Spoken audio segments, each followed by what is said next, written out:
Yesterday, we told you about the issue of firefighter suicides. A new report showed suicides outnumbered those killed in the line of duty in 2019. So fire departments, other organizations, and even families impacted by the problem continue to work on ways to improve mental health for those that might need it the most. I began to see that there were a lot of things that were lacking that could have helped. What if is a question Heather Livengood asks quite often after her husband Rich, an Omaha firefighter, died by suicide in 2014. He really had a servant's heart. He really liked to help people. Seeing things like accidents and death on a daily basis is normal for first responders, but it can take a toll on you mentally. If you're having like a post-traumatic stress response, a lot of that is normal in the beginning when you're exposed to trauma, but if it's not handled, and it generally will get worse as time goes on, and worst case scenario can lead to suicide. Stephanie Levy is part of a push to change the culture within fire departments.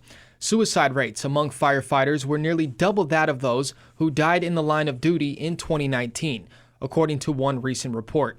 And a lot of that has to do with the stigma that first responders shouldn't ask for help.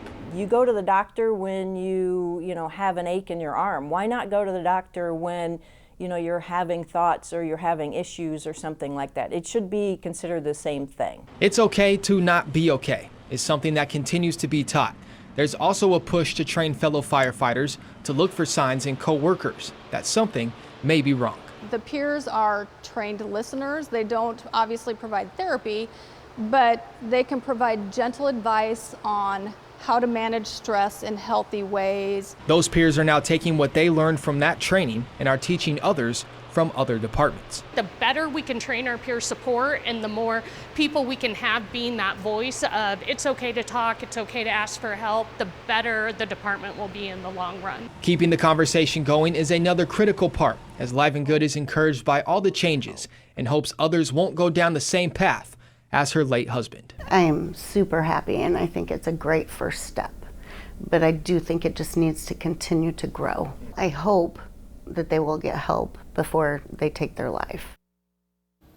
Heather, among others, are also working on legislation with Senator Tom Brewer to help firefighters get the help they need so they can return to the job.